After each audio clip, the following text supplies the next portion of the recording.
Welcome, and thank you for listening to BirtHer, the podcast with Robin Robbins, the midwife, where we have real, raw, and uncut conversations about life and transforming negative experiences.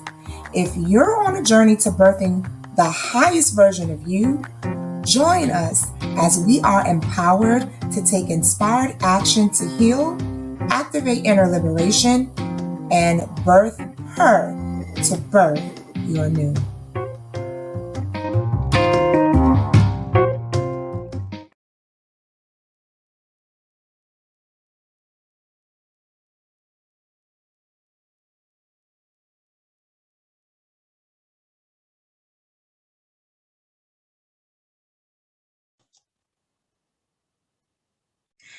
Hey, everybody. It's your illustrious, vivacious host, Robin Robbins, and we are back with another episode.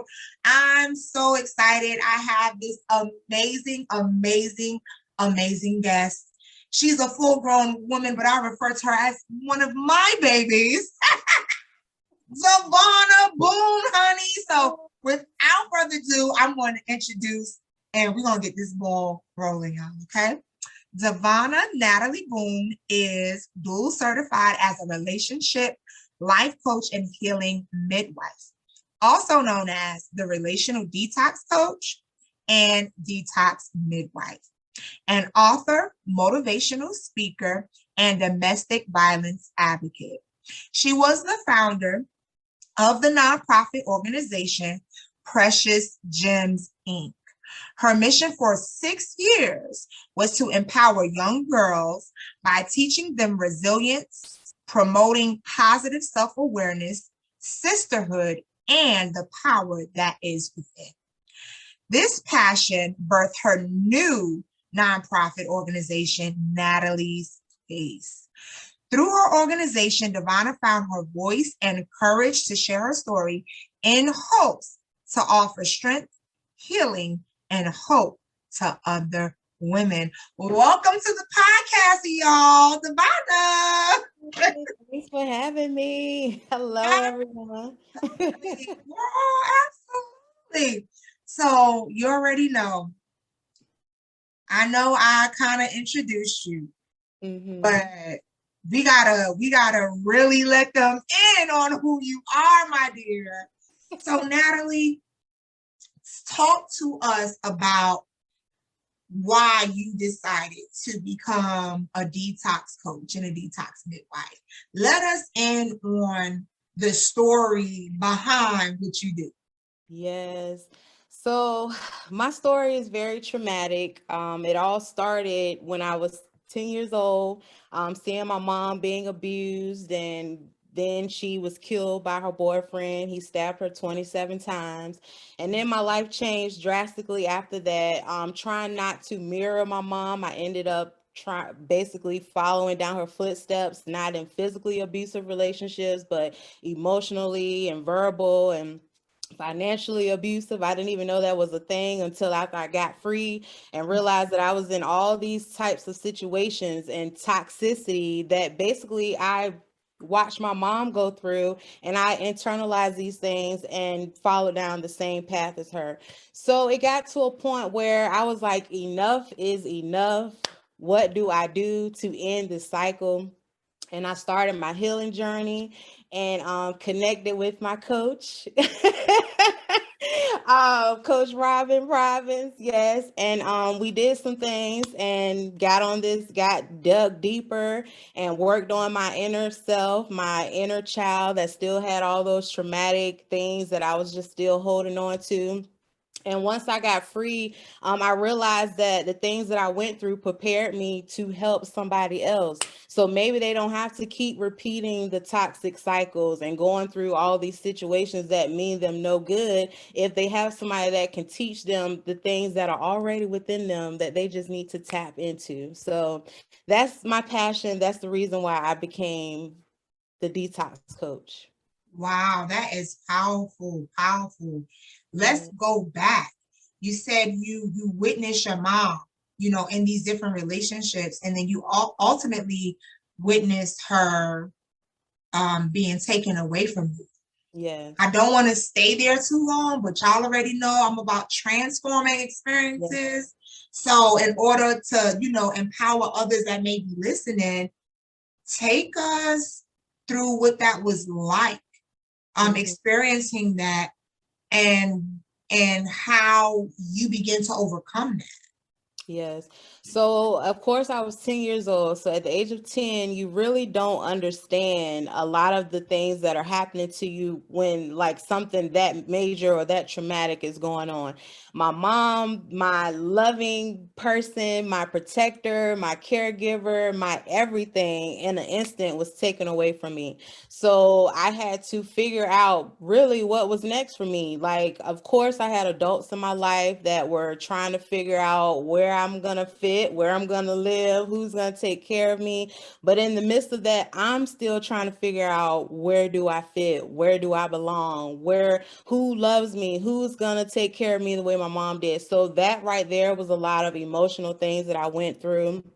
And then just growing up looking for love in the wrong places, and ended up finding that love in the wrong place, and just cycle after cycle after cycle, bad relationship after the next, never learning the mistakes that I should have, well, never learning from the mistakes that I should have learned from. Instead, I just kept repeating the same cycles. But honestly, I didn't know what to look for. So because I was so used to the trauma, I was so used to the toxicity, a lot of the things that I was doing and even experiencing was kind of normal to me. Yeah. Yeah. So when I went through my healing process is when I was like, I'm a little toxic. And I've been in a lot of toxic relationships. It's time to fix this stuff. And even in that moment, I didn't really know what to do or how to fix it, and that's why I had to get a coach. And that is why I try to, like, encourage people, like, don't try to go on these journeys by yourself. Like, there's people out here that can help you, whether it be a therapist, a counselor, a coach, or whoever you build your support system with. There's people out here that can help you get on these journeys and go through the whole process, and not get in the middle of your journey and then be lost and confused and then just want to give up and then end up right back in the same cycle you were before. So Absolutely. Absolutely. You said something powerful. You said that once you experience these things, you notice that you started going through these different cycles and these patterns because you didn't even know what to look for. Like, for you experiencing it, it was normal. And that is so true for so many of us. Like, we come from these different backgrounds where either things wasn't shown to us or it was shown to us, but it wasn't the right thing. And, vice versa and all of that. And so we go through, these experiences thinking they're normal, not recognizing they're actually toxic, as you would say, or dysfunctional. Um, I noticed you also said that you were looking for love in all the wrong places. So, that having your mom being absent and going through that, where do I fit thing, do you think that that was like a root or a breeding ground for your search for love? Like, dig a little deeper into that for us. yeah, We keep it real. We yes, keep it real and raw and uncut. So you don't have to, you know what I'm saying? You can talk straight because we like that here. yes, yes, yes. So that was the root, basically, because after that turning point, after that experience, that is when all of my searching started. Like, even just looking at my family, I would look at them and be like, well, can I fit here? Like, can I fit in their family? Like, will I belong here? Like, so then when I started to get older and now guys are showing me attention, and it's like, oh, well, he likes me. Like, now it's like I'm internalizing their attention as affection or as love or as they care for me, when really they only want one thing. And so then it became from the attention to now the sex. Now the sex, now it's the other stuff. And then it's all these things that's that creates this perfect storm, and none of it is what I need. So it's That's just more toxic on top of toxic. And yeah, so that was the root of looking for love, is when my mom died. And because even with my mom being here, like, I didn't have my father. So my father was absent. He was an alcoholic. He was in and out of jail. And so he was non-existent. And when he was there, everything he said was a lie. It was broken promises is what I call it. I'm gonna do this, and then he never shows up. So that right there, I'm not gonna say I have daddy issues, or I had, but there were some like abandonment issues that I had to deal with as far as my father, because it's like, well, if your dad doesn't want you, and now your mom is gone, and now, like, this is what started to happen after my mom passed. Because before I had her, she was all I needed. I really wasn't thinking about, my dad not being there. But then when she left, I'm like, well, dang, my dad don't want me, my mom gone, and now who is gonna, like, nobody else wants me. And so any little attention that I got, mhm. that's what I fell to. So Yes, I definitely personally can identify because I lost my mom when I was 6 years old. And I know what that is like to just have like your everything suddenly snatched from you. And then there would be so many times like as I began to grow and stuff that I would literally like, man, I wish my mom was here. I mhm, wish I could talk to her, glean from her or ask her some questions and stuff like that. But it's like, but she's not there. And so it causes us to have to go through life and do life the best way that we can. mhm, And at times we are blessed with those little guardian angels that God would allow to cross our path and, along the pathway. But it's almost as though for me, I don't know about you, you let me know, but for me, it was almost as though it's never permanent. It's mhm, always very, very brief and short lived. What mhm. about you? Very much so. When I say brief, like in an instant is here, then the instant is gone. But it's like, well, I got that little gleam of hope. Thank you, mom. Thank you. So like I have those instances like all the time. Like when I wrote my first book, I hired a decorator to decorate the event space, and I just told him like what I wanted, like as far as the theme, like I want it to be like quaint and like chic and like just a whole vibe. I didn't tell him colors, or I showed him my book cover, and that was it. When I Yeah. walked in there, this man had peach roses, and that is my mom's favorite rose. And I was like, "How did you know?" Like, I was like, so like little moments like that, or like for Christmas, because even though she's gone, and even though I've gone through my healing process, I'm human and I still miss her sometimes. So I be going through my little moments where I just be like, man, I wish I had my mom. And so my uncle brought me a gift for Christmas, and it was her birthstone. And I was like, oh my God. I be having those little moments, and I'm a Pisces, so I can Yes, cry girl. drop of a hat. Like, don't, oh my Lord. So yeah, little moments like that, or like I had a ring that Mhm. she had gave me right before she passed away, because I dream, like the Lord gives me these dreams like for warnings or whatever. And so I dreamed she died a week before she actually died. I Mhm. had a dream that somebody killed her, and I woke up and I ran in her room, and I was like, Mom, Mom, Mom, I had this dream somebody killed you, and blah, blah. And so she took this ring off, and she was like, count the diamonds, and on the fifth day, something good is going to happen. And I just always remember that. So I just always kept that ring. And it seems like every time I lose it, it shows up like out of the blue. Like one day I lost it. I had no clue where it was. And it was like in my lunchbox, just sitting on the top. I'm like, how did it even get in my lunchbox? And like sitting right here on, like, it was just crazy. So it just be little moments like that that make me realize that like she's here, and she's like, hey, I see you. You're doing good. I'm here for you. Like, yeah. So I Ah, get it. yes, Yes. Hunty. Oh my gosh. That's powerful. That's so powerful to have your mom's presence manifest in your life like that in times. that are milestones for you and when you need it. That's so Yeah. dope. So, Yeah. Miss Detox Coach, you said something powerful. You said, I didn't know that I was in something toxic because I didn't know the signs. Talk to us about these Mhm. signs that you keep getting at. Y'all listening? It's about to be mic drop time. All right. My All right. God.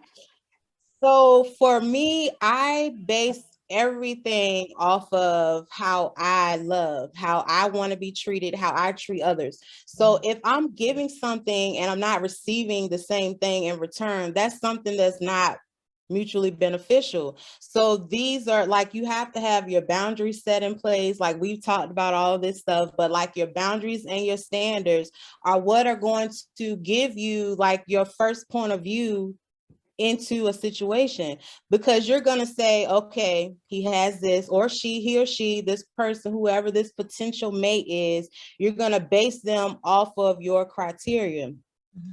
And if they don't meet up with it, you have to stand your ground, no matter how fine they are, because they come packaged very well these days. I'm telling you, they can have deep voice, smelling good, clean beard, clean cut, honey, clean fingernails, because that's my thing right there. Them clean nails and the clean teeth. Oh my God, Lord help me, Jesus. But they come packaged so nice, and then you be like, oh my God, but you mean like you're a low-key drug addict, like like what in the world? You're not gonna bring anything good to me at all. So no, I gotta cut ties right from the beginning. So, Yeah. and then a lot of times with us women, we already see the signs and then we ignore them. So that's the number one thing. If you do see the signs, do not ignore them. They're not going to change. It's not going to get better. Don't, oh, well, maybe if we work at it. No, you keep working at it and you're going to work yourself crazy. That's all that's going to happen. You're going to be over here stressed out and your piece going to be all up in an uproar. And he going to be over there looking like, what I do? What's wrong? Like they never understand what they did, why they did it. Oh my Lord. Don't get me started, girl. Yes. It was a good So, one. They never understand what they did. yes. And I'm like, do I have to explain everything? So the basis is you have to understand what you want as a person and what you don't want as a person. So finding out what the signs are is going to be focusing on who you are first. Once Mm. you learn who you are and what you like and what you're willing to accept and not accept, this is when you start to see the signs of the things that you are not willing to accept for love. Got you. That's good. I hope y'all caught that. She's not done, but I hope y'all caught that right there. That right there was major. You have to know who you are. Mm-hmm. Oh my God, that's so good, coach. You have to know who you are in order to be able to see the signs. Mm-hmm. And that's so powerful right there because a lot of us get caught up and, oh, I want this. It's almost like a build-a-man. You know how they have Build-A-Bear? Mm-hmm. Everybody wants a build-a-man or everybody wants to build a woman. And it's like, but do you know who you are? Yes. You know what I mean? Do you know what you come with? And Mm-hmm. do you also know that at times you're not as easy to love? Oh, Mm-hmm. let's talk y'all real raw, uncut. This is what we do. You're not that easy to love last time I checked, right? Mm-hmm. So, having that balance where you have your standards and all that good stuff, but it not being to a point and to a place where you're requiring something of someone that you are not living in or implementing within your life yourself first. Yes. You know what I mean? But knowing yourself enough, courting yourself, coach, Mm-hmm. talk to us. How does one get to know themselves? Now, this is good. It's getting good to me. Yes. So in order to get to know yourself, just like in any relationship, you have to spend time with yourself.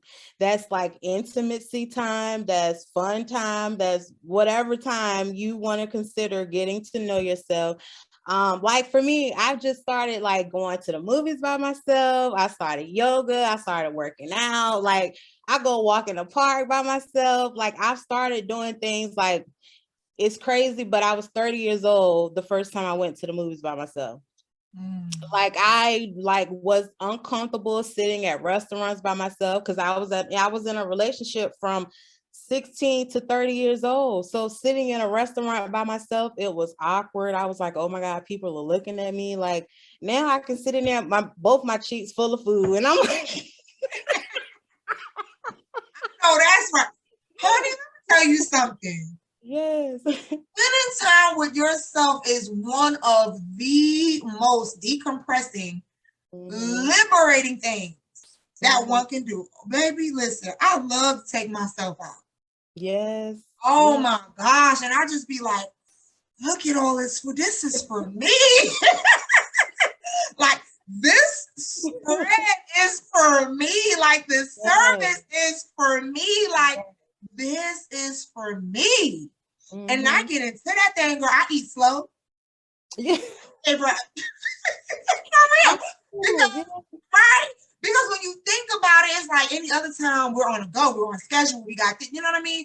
Yeah. So those moments when I can spend time with myself, I like people teasing, but I move like a snail.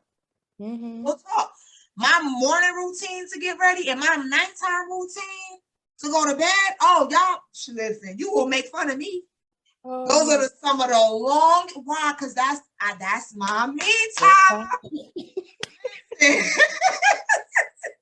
Hey, there's nothing wrong with that at all. Listen, and I love it. It's just, I don't know what it is. I know for me personally, it does something psychologically for me.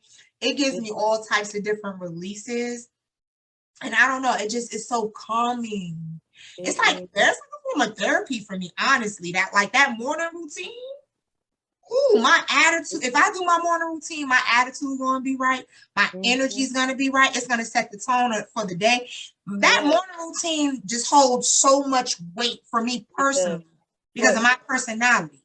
Yes. And if anybody consistently does it, you'll see like, it's like you need it. You'll get to a point where you need it. Yeah. And it's very important. Let's talk about it. Let me not. You're going to be like, who is that's not coach? Who are you? And who decided to come to, who are you? Yeah, totally different person. It's like medicine for me. Yes. And that's what I said. Like because, I'm divorced, but if I ever get married again, or not if, when I get married again, I want my family I want all of us to have our own time. Like I want to have my day. My husband has his day. The children need their own time. And then we can all have a family night. We can have a date night with me and the husband. The kids can have kid play dates. We all need a social balance. Okay. A social balance is very important in healthy relationships on all levels.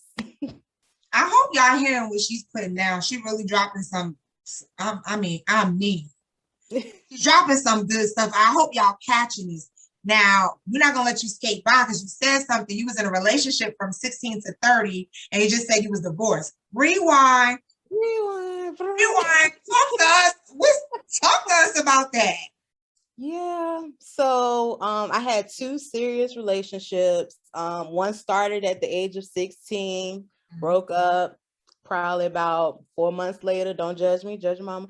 But probably about 4 months later, I was in another relationship. And yeah. And then from that time up until 30, we were dating for 5 years. Then we got married. We were married for 7, and then we got divorced. So we were together for 12 years.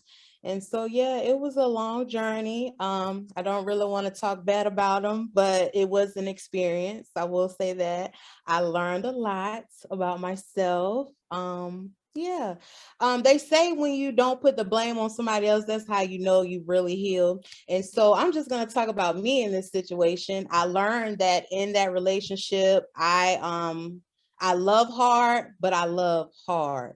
Like, you get what I'm saying? Like, my words aren't soft. So I can love you, but my words can cut. And so I Mhm. had to learn how, and I'm still in the process of making sure that I am intentional with my words and that I think about what I'm going to say when I say them, especially in the heat of the moment. So I'm learning how to tap into that feminine energy a little bit more. But like I said, like going through traumatic experiences, you carry those things into adulthood. And so my ex-husband also had traumatic experiences where his mom ended up getting incarcerated when he was like 12 years old up until the time, well, no, from like 6, I think, till he was 16 or something. Like she was in prison for like 10 years. And then his dad wasn't in his life. And like, so he had his own issues. I had my own issues, and neither one of us knew what we were doing. We were just two trauma bonding people, That's it right supposedly there. loving each other and not even really understanding what love is, but we just had a trauma bond. And so I learned that after that situation, while I was still in it, I was still blind to what was really going on. But then after leaving and getting healed, I realized that I was toxic. He was toxic. The whole situation was toxic. And we just should have never been married from the get-go. We were too young and it was too much going on. So yeah. So, but we're both learning, we're both growing, and he's doing good, I'm doing good, and here we are. And what has been, a lot of lost track. It's been, and look, when I first got divorced, I was like, oh my God, I don't want to be single for 2 years. And it's been like, I don't know, 5 years now. I don't lost track. That's how, what, 2014, I got divorced. So what's that, 6 years? Six? Yeah, that's about. Yeah. Yeah. Wow. Oh my Lord. And I didn't think I was gonna make it the first year, honey. Let me tell you, like going through a 7 to 8. divorce, Yeah. anybody that's listening, that is very tough. And so don't feel bad about all the emotions you go through, because one day you will be up, the next day you'll be down, the Correct. next day you'll be in the middle going crazy, trying to figure out which way you're going. But it's better on the other side, I promise you. It is. It is. That is so powerful. I definitely can resonate with the whole trauma bonds. Mhm. And what I know is that we attract where we are at. You know Mhm. what I mean? And who we are at that time. Not that we're bad individuals or anything like that, but it's like it just is what it is. Like you're gonna attract where you're at and where you are at that time. And the key, because I don't want to say that if two individuals get together that have traumatic backgrounds that it can't work. The key is that you guys never stop evolving and growing. And see, I think that is where a lot of us miss it at. You know Mhm. what I mean?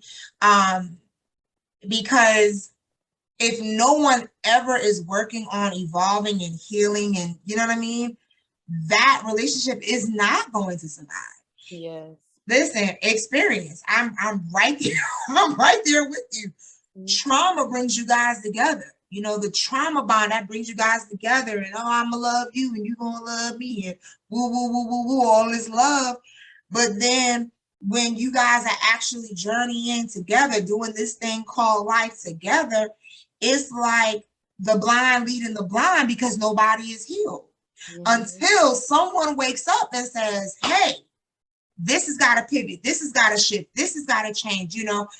I just feel like as human beings, as long as we have the mindset to want to grow and evolve, Mhm. that everyone will find their footing and be on their path and their journey. But that thing is so real when you have like two people, like you said, it's innocent. Like you got your issues, I got my issues, we come together. But at some point, Mhm. when who's gonna wake up and say, yeah, yeah, no, I'm not married to my issues. Yes. And I think that's what happened to me. Like I'm not married to no, no, no, no. I don't want any of this. Bag lady, you can have that. Okay, I don't want that. Listen, okay. I don't Yeah. want none of this. I'm trying to Uh-uh. ascend. I can't ascend holding on to all these Too bags. much So I'm weight. the type of person to be like, oh, What I need to let go? Okay, right now. Ooh, ooh. You know, like bye. Yes, yes.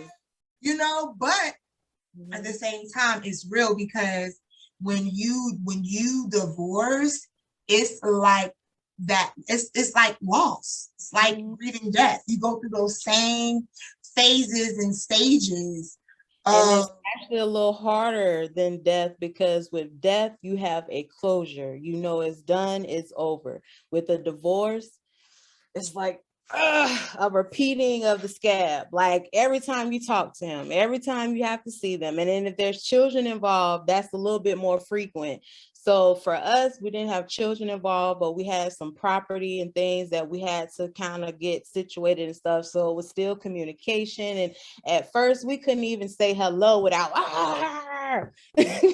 Now it's hello, how are you? How have you been? I hope everything is well. Handle the business and we click up, and that's it. We can be cordial and yeah. Yeah, but it is very hard. You really feel like you are grieving. You really go through all of the grief stages. Like one day I was happy, one day I was sad, one day I was angry at me, him, the world. Like, why do y'all let me stay this long? Oh my God. Then I was like, I feel so stupid. What? Like, it was mm, like all of you these thinking about emotions. all the time. Mm-hmm. That's what Mm-hmm. made me angry. And then I as was a angry. I was woman, in an angry phase for a long time.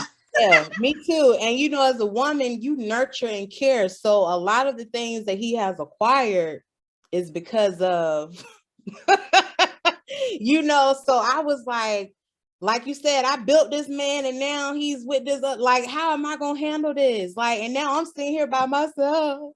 Like, so I was going through all of that. Like, I wanted to go find her. I wanted to find him. Like, it was just, but then I had to just let it go. And then people were talking, and I just let people talk.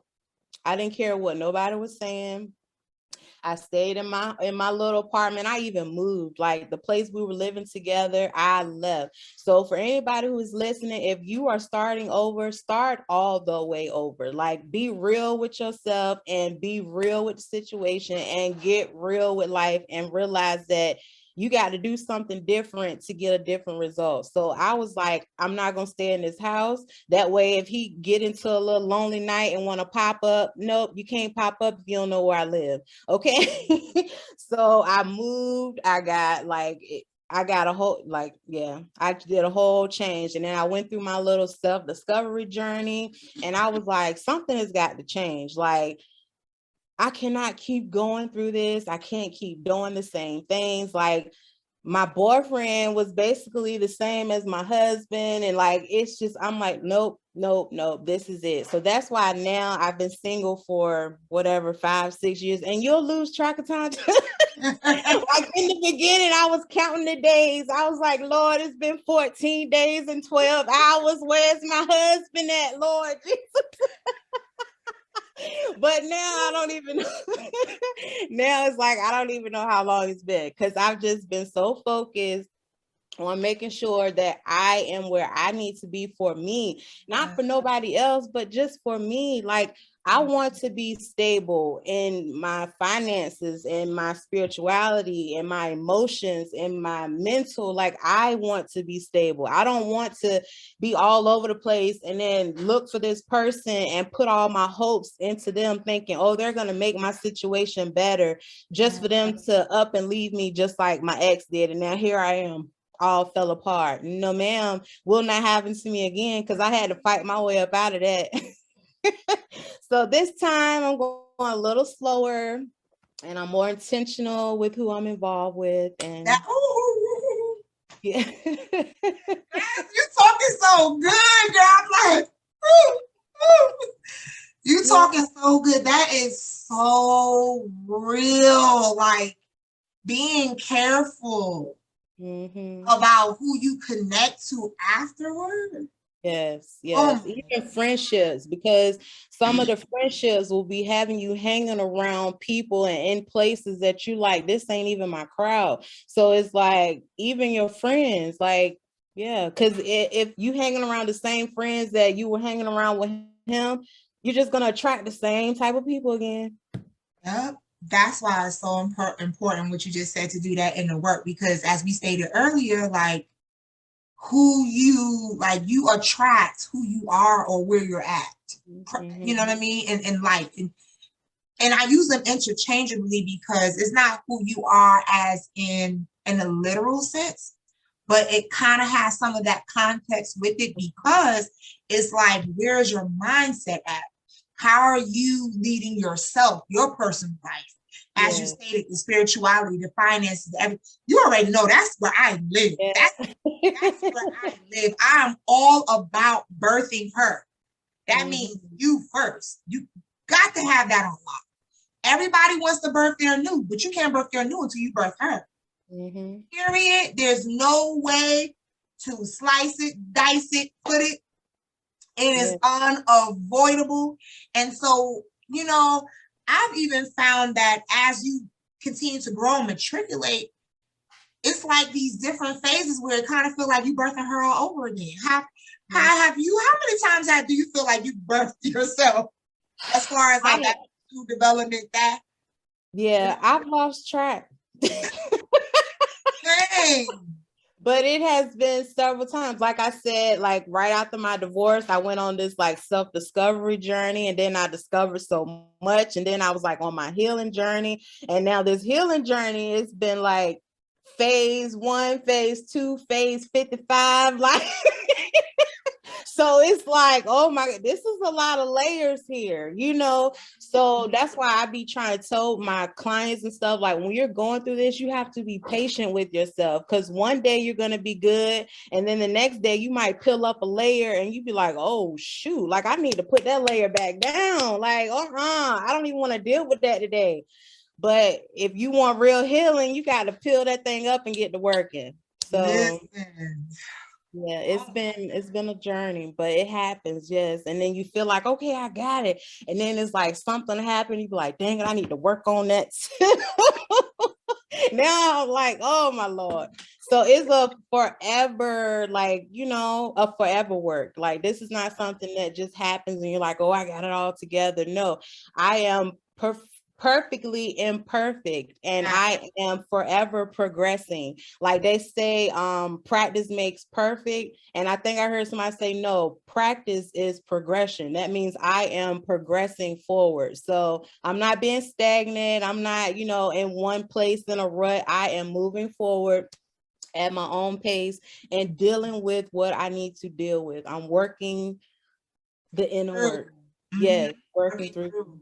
Yes. Oh, that's so good, Coach. That's so good. Oh my gosh. Okay, so you've discussed some of the signs, and the signs is based on what that person wants. They won't know what they want until they know who they are. Recapping, y'all know we recap. And then, you know, you've also like imparted the fact that our inner work, detoxing from toxicity and all that stuff, that's an ever going progression. No one arrives. So we need to give ourselves grace. We need to be kind to ourselves. And, you know, you also impress upon us to, you know, if you need help, reach out and partner with someone to get that help that you need in order to do that.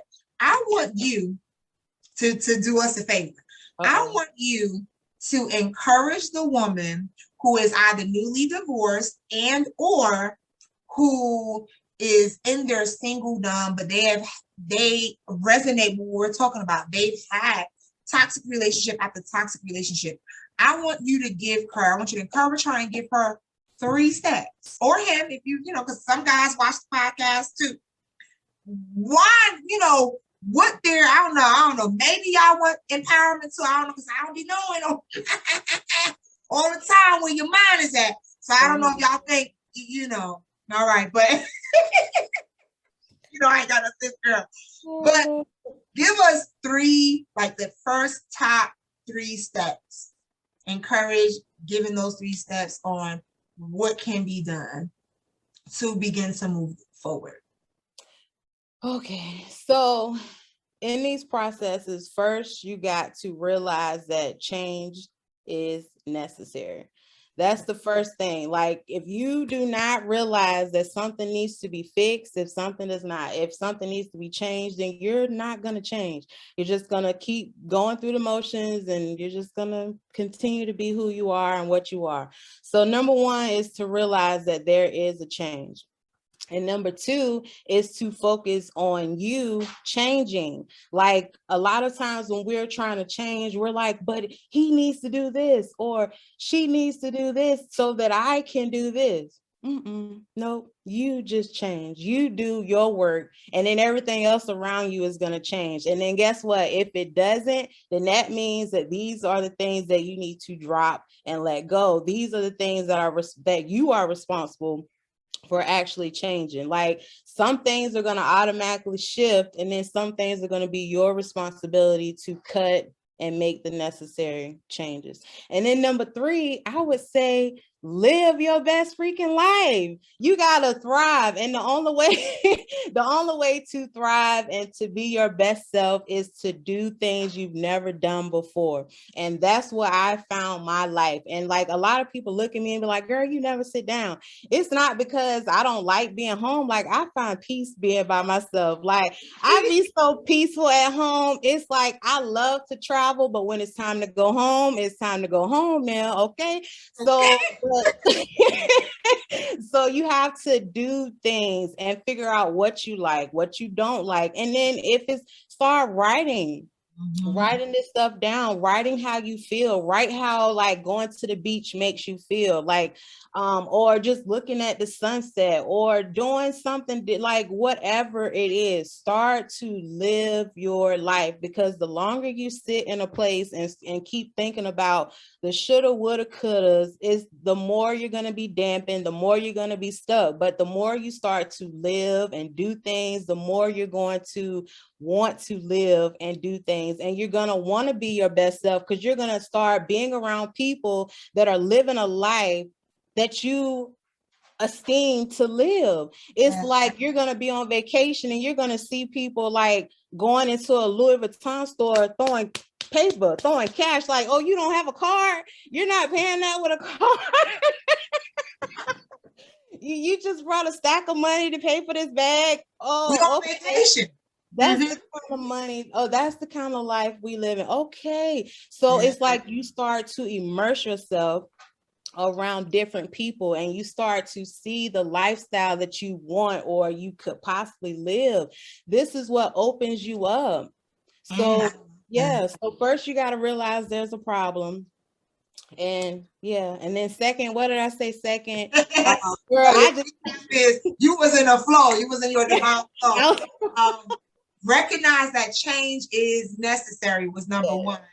Number two, you were saying to understand that in the process, there will be things that automatically shift and fall off you, but then there's going to be things that you have to actually cut. Yes. And then live your life. And live your best life. Yes. I love that. Hunty. And it, it's real, y'all. I can co-sign. Okay. I'm co-signing on everything Coach Devona has said. Coach Devona, what do you have coming up? Tell us what you got going on, where we can contact you and reach you and all that good stuff.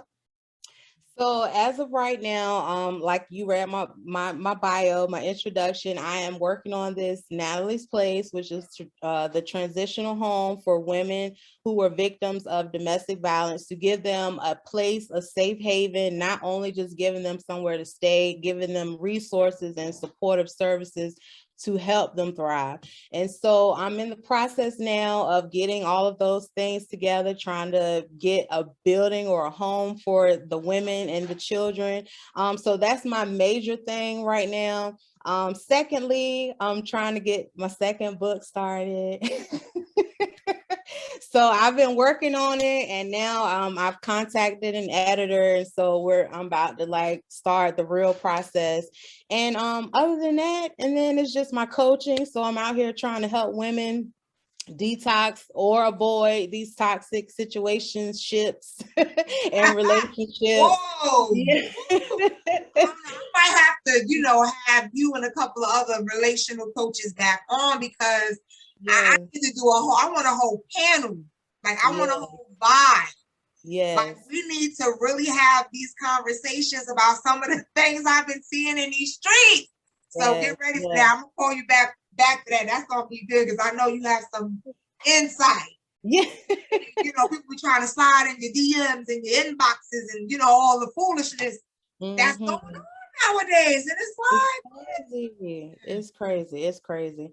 But yeah, it all starts with self-love. And so that's what I'm out here promoting right now, is to love yourself first. Like, because you set the tone for how everyone else will love you and treat you. Like, that's it. That's the foundation of love. Like, you have to love yourself first, and then understand, like, there's a song that says, like, it basically, if don't nobody else love me, God loves me enough for everybody else. So now I done got to a point where it's like, I don't care who don't want me. I don't care. It's like, I'm loved enough already. It's so yeah. girl, So keep going. That was touching my soul. you have to find peace in that, and like finding peace in that, you'll realize that other people can see that. And they'll see that you're not fazed by their their antics or whatever. It's like, you gotta try a little bit harder, like the little you gotta come quicker than that.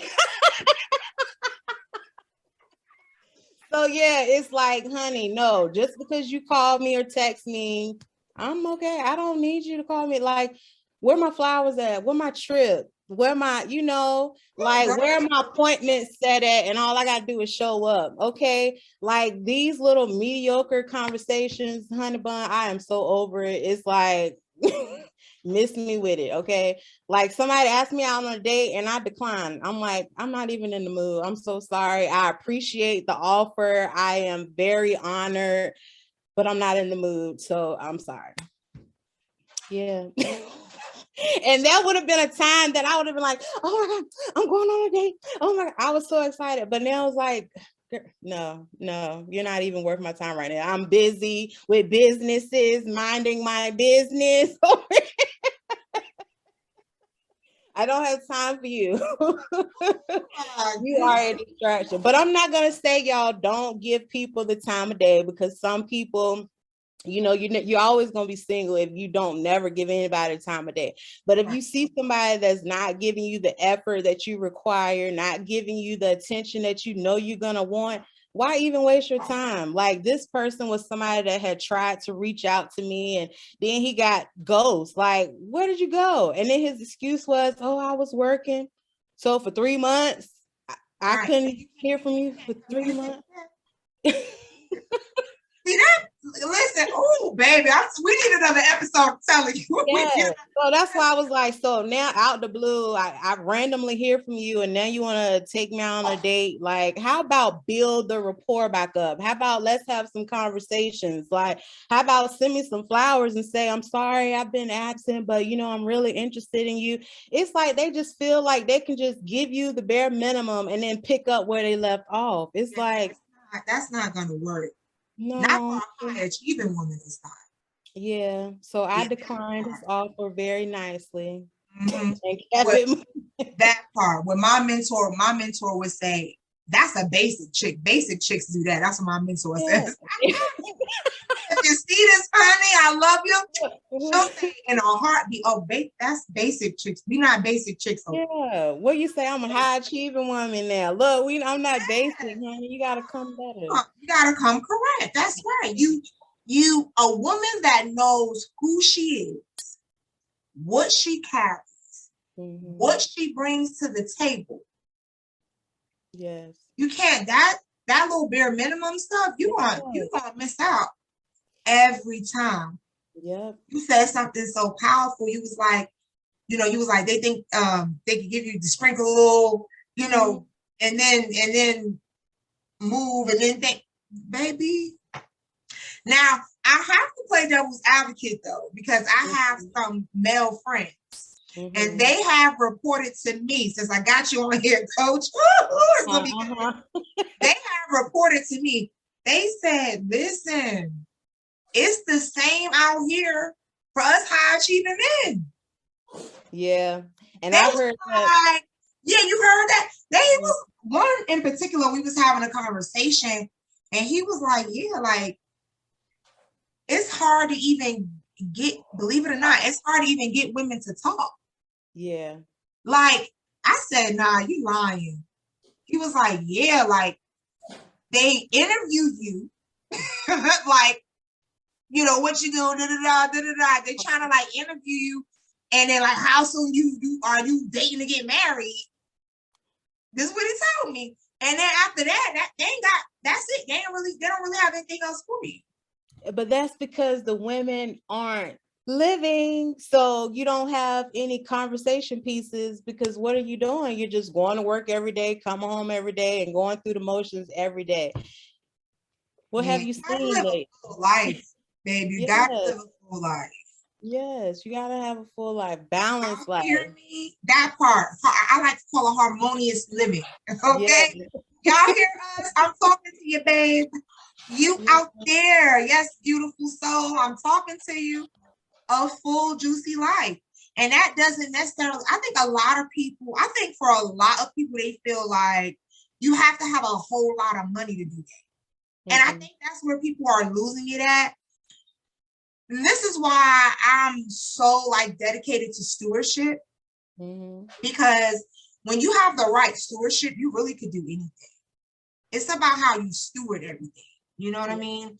And your discipline and your restraints and, you know, all of that. So y'all, please do not think that you got to have like all this extra money to live a full, juicy life. Like it's about, as Coach Devona said, it's about you and what makes you happy. Everybody is different. Coach Devona said she was working out earlier in the episode. They was working out. You said you was doing yoga. You had these different things. I do dance classes. Like, y'all, this stuff don't cost. What that the stuff we naming, that don't cost like that. You know what I mean? But it's about doing the things you love. Like, what do you like to do? You know what I mean? And putting you first. Yes. And doing it. That part.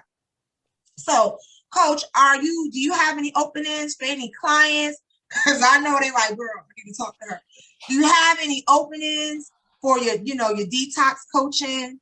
And just kind of like really briefly, we thoroughly understand Natalie's place. Go ahead and let them know, like in detail, like what your coaching is, what your coaching does. So basically, as the coach, as the detox coach, I help women avoid and detox from toxic relationships or situations and empower them to reclaim their power back and to ultimately end the cycle of toxicity. So that's what I deal with. And then working on that inner child to heal those inner traumatic experiences that we have not dealt with. So yeah, that's in a nutshell. That contributes to our relationship. Yes, indeed. Woo! That part. Oh God. All right. So y'all know how I do. I got your back always, all the time. I'm gonna have all of her contact information in the show notes and in the description below, so you'll be able to easily access her her website and social media and all of that good stuff. And I'm going to leave you guys with this note really quickly. We are in a new year, and I have been thinking about changing the name of the podcast. And I know we just came back with season 2 not too long ago, and it's like, you're finally back, and now you're gonna change the name. You're gonna change. I'm thinking about, what do you guys think about me changing the name of the podcast to the BirtHer podcast? Y'all let me know. Let me know. You like it? What's your thoughts, Coach? I like it. If that's what you're talking about, women and their stories and how their story has like helped them evolve to the person they are, you know, I like the BirtHer podcast. Because you know, that's just in case, that's trademark. You belong to me. I am the midwife, and the midwife is always talking about birthing her. So that you can't have it. I love you. I like Yes, it. that part. So I'm thinking about that, so y'all let me know what's your thoughts below. And if you don't remember anything else, oh my God, anything else, I want you to always remember to believe in your future enough to outlive your past. It's been another amazing episode. I love y'all to life, and I'm going to see you next time. Bye.